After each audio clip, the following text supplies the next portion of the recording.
I moved to a Jackall Cover Craw. I'm going to show you a couple of things about it.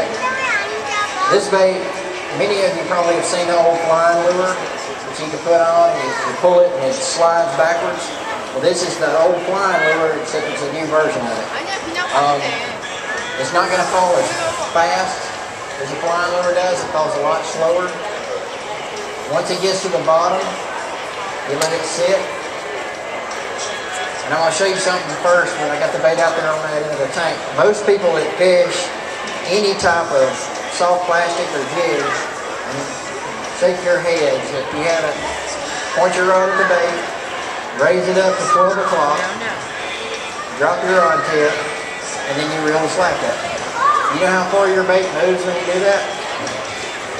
I'm going to show you. Y'all see where my bait's at, right? I'm holding it at 3 o'clock. I pull it at 12, and I stop. Y'all see how far my bait moves? The whole reason for fishing a worm or a jig or this cover crawl on the bottom is to stay on the bottom. Y'all have never seen a crawfish swim that high up in the water column. So I'm going to show you how I fish it. This bait's also incredible on docks. You can skip it a mile. I do have a little bit more of a weighted hook on here to get it down to the bottom so y'all can actually see it, because it takes a long time. I usually generally fish this on an unweighted swim bait hook. But when I fish a jig, a worm, or this cover crawl at the bottom, this is how far I move it when I get it down to the bottom. When I get it on the bottom, this is how I want it to look. Y'all see how much I'm moving our rod tip? So see how long that bait stays in the strike zone. If there was fish, suspended on that rod, then it's staying in that strike zone that much longer. The key is don't take your bait away from the fish. The good thing about this bait is, you see where it's sitting now, when I pick it up and move it, it almost falls back to where it was. That's how that, now the weighted hook's making it fall a little further down than I like it to, but it'll actually fall back and forth. That big old ugly gar there, it's acting like a log for me, so that kind of works out. There's no fish going to swim anywhere near it. The good thing is if you raise your rod tip just a hair, see how I've got it stand up on its tail? The natural defense position for a crawfish is to stand up on its tail. But if you jerk it up even that high, you see how it falls backwards each time. Almost in the same spot.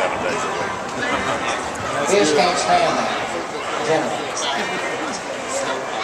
Now these fish have it for about 6 times a day, so they're kind of accustomed to it.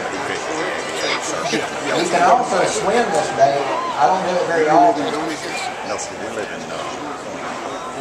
You can put it up on these rock walls like I just did there. You just drag it off. See how those fish are looking at it?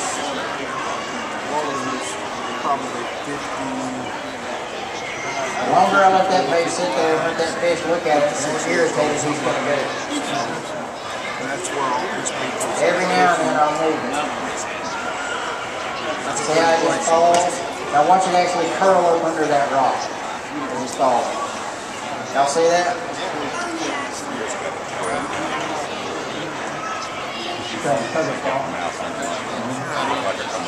That's a trick that I had learned fishing this bait. I had to tell myself, when Jackall sent me these baits about 2 years ago to test, he called me after about 7 months and said, I want to come film you fishing if you like it. I said, I really do.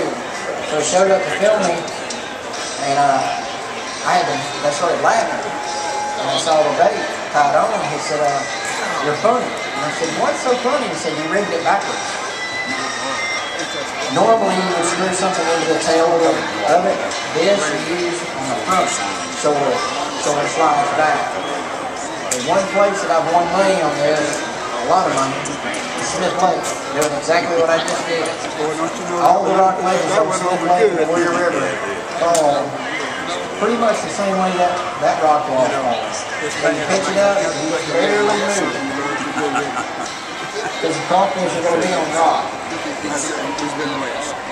And they'll fall right up under. He's doing what he enjoys. There's a lot of fish that perch on that bottom side.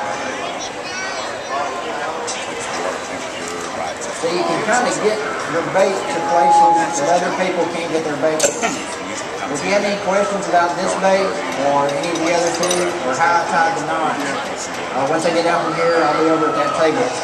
And I'll answer anything I'll have. I certainly appreciate it. Thank you. I get up. See, when I'm working days,